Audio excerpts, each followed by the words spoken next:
네, 오늘 하루 인터넷을 가장 뜨겁게 달군 뉴스가 바로 이게 아니었나 생각됩니다. 김희진 아나운서. 네. 배우 김용건 씨, 굉장히 유명한 분이죠. 맞죠. 저희 MBN 예능에도 좀 출연을 하셨었고. 네, 그런 이분이 늦둥이 아빠가 된다는 게 사실입니까? 일단 이 배우 김용건 씨가 혼전 임신 스캔들에 휘말렸습니다. 이 김용건 씨가 지난 2008년에 한 드라마 종영 파티에서 39살 나이 차이 한 여성을 만났다고 하는데요. 그 이후에 13년간 좋은 관계를 유지해 왔는데 김용건 씨에 따르면 매일 연락하고 만나는 사이는 아니었어도 네. 서로를 챙기면서 좋은 관계로 지내왔다고 합니다. 그런데 그러던 중에 최근 해당 여성이 김용건 씨에게 임신 사실을 알려왔다고 합니다. 네, 홍정선 기자님, 대중문화 전문 기자시니까 김용건 씨도 몇 차례 인터뷰도 하셨었을 것 같고 연세가 제가 알기로는 굉장히 있는 분이죠? 어떻습니까? 맞습니다. 이제 76세시고 저도 예. 이제 이 건에 대해서 좀 취재를 했는데 예. 일단 김용건 씨는 처음에 굉장히 당황을 하게 돼요. 그러니까 뭐냐면 이 어떤 여성의 어떤 고충이라든가 임신 이런 부분보다 나 지금 76세인데 내 나이 이거 양육 문제라든가 아들들도 큰데 여러 가지 그런 속에서 좀 당황을 하게 됐던 게 사실이에요. 네. 그런데 이게 지금 그렇지만 한 달 뒤에는 마음을 바꿔서 아들들한테 허락도 받고 그래 함께 나서 잘 살아보자 이제 이런 상황으로 마음은 바뀌었는데 이게 좀 때가 늦었던 것 같습니다. 여성분은 이미 마음이 예. 이 상해서 소송을 건 상황이었어요. 그래서 지금 소송전이 벌어졌고 네. 오늘 그런 보도가 나왔던 건데 지금 양측 얘기가 달라요.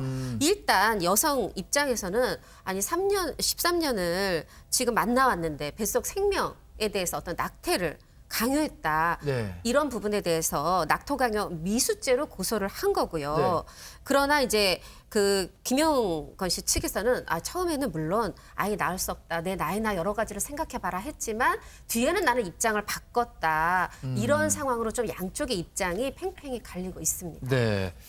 그러니까 처음 임신 소식을 들었을 때는 김용건 씨가 출산을 반대했었고 여성 측에서 이것에 반대해갖고 법률적으로 구제 방안을 찾은 거고 이 내용이 나오니까 이제 김용건 씨가 다시 그러면 출산을 돕겠다라고 얘기를 했다는 건데 이 법률적인 문제인 만큼 양측의 법률 대리인들이 어떤 얘기를 하고 있는지도 짚어봐야 할 것 같습니다. 같이 한번 들어보시죠. 연인 관계였죠. 지속적으로 연인으로서 교제했습니다. 처음부터 낙태를 강요했었고요. 낙태뿐만 아니라 또 다른 것도 강요했고요. 폭행 또는 협박으로 했습니다. 폭행 또는 협박이니까 그 관련된 자료들은 저희들은 충분히 가지고 있습니다. 여성 측 변호인의 이야기였고요. 여성 측에서는 이제 김용건 씨가 이 낙태를 종용 또는 권유하는 과정에서 폭행 내지 협박을 했다라는 주장까지 함께 내놓고 있는 거잖아요. 박성배 변호사님. 네네.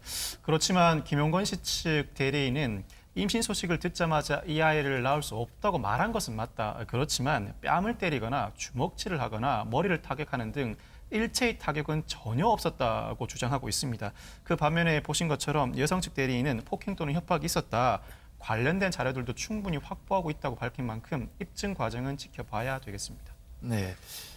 이 폭행 의혹 부분은 양측 입장이 굉장히 큰 거잖아요. 장유민 변호사님. 네. 그래서 좀 지켜봐야 할 것 같은데 일단 김용건 씨 측에서 출산을 반대, 낙태를 종용 내지 권유한 건 맞는 거로 그렇습니다. 지금 되고 있는 거죠? 예, 왜냐하면 본인이 인정을 했기 때문인데요. 예. 본인이 이제 임신 사실을 아마 본인이 고령이기 때문에 상당히 좀 놀랐던 것 같습니다. 그래서 임신했다는 사실을 딱 듣는 순간 이거 어떡하나. 그래서 이 태중의 아기보다는 사실 내가 양육할 수 있는 상황일까. 또 주변의 시선은 어떡할까. 그리고 장성한 아들이 둘이나 있기 때문에 내가 이야기를 어떻게 전달하고 아들들 볼 면목이 없는데 이 부분이 상당히 처음에는 고민이 많이 됐다라고 합니다. 예. 그래서 처음에는 혼자 이 문제를 안고 함구하면서 감당하려고 했는데 결과적으로는 이제 외부에 알려지게 됐고요. 하지만 본인의 이 어떤 진술에 따르면 시간이 지난 뒤에는 출산과 양육을 책임지기로 내가 결심을 했는데 이렇게 소송전으로 비화돼서 안타깝다는 입장을 내놨습니다. 네. 지금 김용건 씨가 76살이기 때문에 장성한 두 아들이 있죠. 그 중에 한 분은 뭐 국민 배우라는 호칭이 어색하지 않을 정도로 유명한 하정우 씨고요. 곧 뭐 이제 여든을 바라보기 때문에 여러 고민들이 있을 줄 압니다. 그런데 여튼 출산과 양육에 대해서는 이제 모두 책임을 지겠다라는 입장 변화를 보인 것 같은데 김용건 씨 법률 대리인의 이야기도 MBN 뉴스파이터 제작진이 들어봤습니다. 맨 처음에는 김용건 씨가 그 여성분에게 문자 메시지를 보냈고요. 아들들에게 이야기했다, 뭐 아이를 낳아라, 뭐 이런 취지의 문자 메시지를 보내셨고요. 제가 상대방 그 변호사님이랑 통화를 했어요. 김용건 씨는 그 출산을 다 지원하겠다. 필요한 거 있으면은 이야기를 해라. 좋게 마무리를 했으면 좋겠다. 네. 이런 취지로 제가 전화 통화를 드렸고요. 김용건 씨가 최선을 다해서 도와주신다고 하니 필요한 게 있으면은 말해달라라고 문자를 보냈는데 답이 없었어요. 네네. 최근에 이제 또 김용건 씨가 그 여성분에게 또 그렇게 문자를 보내신 걸로 알아요. 그게 다 지난달 일이거든요. 그리고 고소를 당한 거죠. 홍정성 기자님, 김용건 씨가 아이를 낳기로 마음을 바꾸는 데까지 무엇보다 이 하정우 씨를 비롯한 아들들의 의견들 이게 무시할 수 없었을 것 같은데 그분들의 의견은 어땠답니까? 일단 이렇게 생각할 수 있을 것 같아요. 김용건 씨가 여러 가지 이제 내가 이 나이에 아빠가 되나라든가 뭐 이런 일단 지금은 임신과 출산에 대한 갈등 문제죠. 이거에 대한 두려움 속에 제일 컸던 건 이 장성한 두 아들이 나를 어떻게 볼까 볼 면목이 없다 이제 이 부분인데 이걸 한참 고심을 하다가 저의 취재에 따르면은 이제 임신 사실 얘기를 듣고 한 4주가 흐르면서 아니 임신 4주라고 들었는데 4주가 더 흘렀으면 한 8주가 되지 않았겠습니까? 이거는 지금 더 이상 뭐 출산을 그러니까 반대할 상황이 아니다라고 판단하고 아들들에게 솔직하게 얘기해야 되겠다 생각을 네. 하고 상의를 했는데 어떻게 보면은 김용건 씨 입장에서 반전이 일어난 거죠. 아들들이 새 생명인데 좋습니다. 축복을 했다라는 겁니다. 어떻게 보면은 부모가 나이 들면 자식의 허락을 받게 되죠. 김용건 네. 씨는 두 아들에게 허락을 받았다고 생각을 하고 이제 이 여성분에게 이제 우리 낳아서 잘 기르자 이제 이런 의사를 표현을 하게 됐는데요. 그런 부분에서 그 이제 본인이 연락을 했지만 좀 연락이 닿지 않았다고 합니다. 하다 보니까 그리고 또 여성 측에서 이제부터는 변호사랑 얘기해라 이런 연락이 오고 하다 보니까 이제 변호사 대 변호사의 이제 소통이 되게 됐는데 본인이 직접 했든 변호사를 통했든 이제 순조로운 출산, 양육에 대해서 정말 책임지겠다 이제 이런 뜻을 표했는데 이게 변호사까지 가는데 이제 여성분까지 가는 건가 내 뜻인 좀 이런 생각이 들었던 것 같아요. 네. 하다 보니까 그 두 아들 중에서 둘째 아들이 지금 이제 소속사 대표이기도 한데요. 하정우 씨의. 하다 보니까 이 둘째 아들이 직접 어렵게 여성 측 변호사와 통화를 해서 우리는 이렇게 책임질 의사가 있다라고 전하게 되는데 이러한 그 조치는 어떻게 보면 상대에서 뭐 먼저 변호사를 선임했으니까 우리도 선임한다 이런 부분도 있지만 어떻게든 우리 뜻을 책임지겠다는 의사를 정확히 전달하고자 변호사를 선임했다는 게 둘째 아들의 설명입니다. 이 내용은 또 뉴스파이터의 취재 내용입니다. 네. 그런데 이제 이렇게 그러면 출산과 양육을 돕겠다라는 뜻을 변호사를 통해 전달했음에도 불구하고 상대 여성이 변호사를 통해서 고발을 한 거는 어떻게 이해해야 하는지 이 법률 대리인의 얘기도 다시 한번 들어보겠습니다. 그분의 저희를 모르겠습니다. 사람은 그 일관된 말을 해야 됩니다. 어떤 상황을 타개하기 위해서 갑작스럽게 네. 말씀을 바꾸셨다든지 그러면은 그 진심을 의심할 수밖에 없는 게 보통일 것 같아요. 기본적으로 본인이 진심 어린 사과와 반성이 전제돼야 되지 본인 이미지만 생각해서 지금같이 이렇게 말씀하시는 거는 옳지 않다라고 생각하고 있습니다. 지금 여성 측 법률 대리인의 얘기를 들어보면 뭔가 이제 법적으로만 해결하기 어려운 또 어떤 감정의 골도 좀 느껴지는 것 같고요. 그래서 결국에는 뭐 이제 출산과 양육을 돕겠다는 건 내가 이제 친부라는 건 인정하고 모든 사태 수습에 적극적으로 나서겠다는 뜻인데 이게 뭐 고소 취하 가능성이나 이런 것들도 있을까요, 최근님? 현재로서는 여성 측에서는 고소 취하를 하지 않겠다고 얘기를 하고 있어요. 이게 아마 이제 신뢰의 문제인 것 같아요. 제가 볼 때. 네. 이제 양측 의견이 너무 팽팽하게 다르기 때문에 어느 한쪽 의견이 맞다라고 제가 단정적으로 얘기할 수 없지만 지금까지 진행상을 말씀드리면 김용건 씨 측에서는 지난 5월부터 수차례 책임 의사를 전달을 했다라고 주장을 하고 있고, 근데 이제 묵묵부답이던 여성 측에서 갑자기 낙태 강요 미수죄로 김용건 씨를 고소를 했다. 그래서 최근에 이제 경찰에 출두해서 고소인 조사를 마친 상황이라고 해요. 근데 이제 여성 측에서는 김용건 씨와 직접적인 대화를 지금 거부하고 있는 상황이에요. 그러니까 변호인을 통해서 대화해라. 이유는 뭐냐면 임신 이후에 이제 사실을 알고 2개월 동안 너무 많은 상처를 받았다는 거예요. 그 상처 안에 지금 여성 측에서는 폭행이나 이런 것도 있다고 주장을 하고 있고 김용건 씨는 그런 적이 없다고 주장을 하고 있습니다. 근데 여성 측은 뭐라고 얘기하냐면 24살 되던 해에 이 김용건 씨를 만나서 37살에 임신을 했대요. 그러니까 13년 동안 많은 일이 있었다. 그리고 이제 김용건 씨한테 아마 이렇게 얘기하는 것 같아요. 책임감 있는 자세가 필요하다. 그러니까 이제 김용건 씨가 하는 태도가 사실은 여성 측에서는 상당히 뭔가 좀 불쾌하게 느껴졌던 것 같아요. 그게 뭔지를 지금 명확하게 얘기할 수 없는 상황이라 제가 단정적으로 얘기할 수는 없지만 그럼에도 불구하고 제가 볼 때는 두 사람 사이에 신뢰의 관계가 깨진 거 아닌가. 그게 이제 2달, 임신이 알려지고 2달 사이에 있었던 일인데 거기에서는 서로 다른 입장을 지금 얘기하고 있는 상황입니다. 네.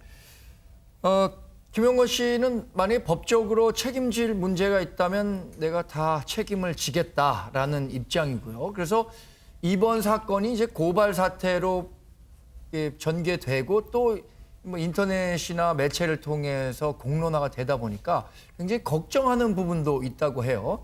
이 걱정하는 부분은 뭐 태어날 아기의 입장을 우리가 고려해야 할 부분도 있을 것 같아서 김용건 씨 변호인의 이야기를 조금 더 들어보겠습니다. 왜냐면 지금 김용건 씨가 제일 조심스러운 건 뭐냐면 아이는 태어날 거고 김용건 씨는 책임을 다할 거잖아요. 아이가 나왔을 때 언젠간 이 사실을 알게 될 텐데 너무 큰 상처잖아요. 내가 태어나기 전에 아빠는 나를 낙태하라고 그랬고 그런 엄마는 아빠를 고소했고 그래서 이거 온 세상 사람들이 그걸 다 알게 됐어. 이거는 아이한테 너무 못할 짓인 거예요. 그래서 최대한 이거를 원만하게 마무리 짓는 게 가장 큰 숙제예요. 왜냐하면 결국 아이가 이걸 보게 될 테니까.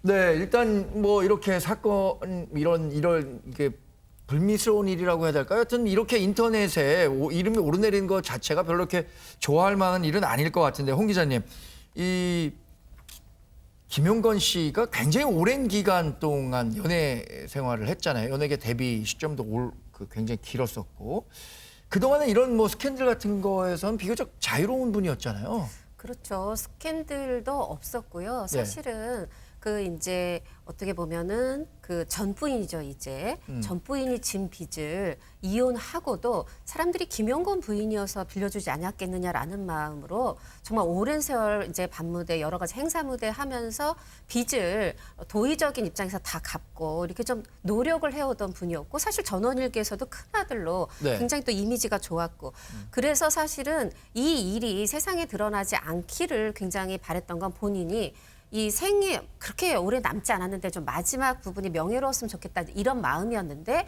결국은 이렇게 입장문을 내고 나서게 된 부분은 처음에 내가 어리석었다. 처음에는 어떤 그런 사회적 시선이라든가 아들들을 볼 면목 너무 이런 것만 생각을 했는데 내가 이 임신한 이 여자분의 이 마음 또 그 태중의 아이 이거 생각을 못했다는 거. 근데 본인이 이제 한 4주 만에 어떻게 보면 뒤늦은 후회지만 그때는 이제 결심을 바꾸고서는 지금은 그것만 생각하고 있어요. 뭐냐면 이 여성분이 좀 건강하게 이제 출산을 했으면 좋겠고 몸 관리 잘하다가 또 이제 아이가 태어나서도 내가 이제 아이한테 최선을 다하고 싶다라는 건데 이 축복받아야 될 일이 처음에 내가 조금 잘못 생각한 것으로 인해서 여성분에게 어떤 상처를 줬거나 태어날 아이가 이걸 나중에 알게 됐을 때 상처를 받게 되면 어떡하냐 이 부분을 되게 걱정하고 계세요. 저는 굉장히 그래서 지금 이렇게 마음이 바뀌었다라는 생각이 들고 입장문도 보면 이제 예비 엄마와 아이의 어떤 상처를 많이 생각을 하는데 이렇게 아빠가 마음을 바꿨는데 왜 지금 엄마랑 합의가 안 될까? 그러니까 그런 부분이 가장 부분이 좀 중요한 것 같아요. 여성분이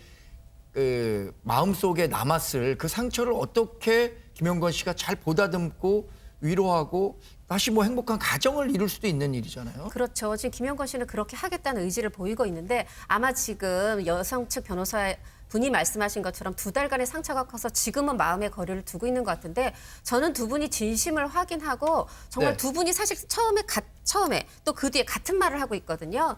함께 잘 살자. 그렇게 네. 잘 됐으면 좋겠습니다. 네.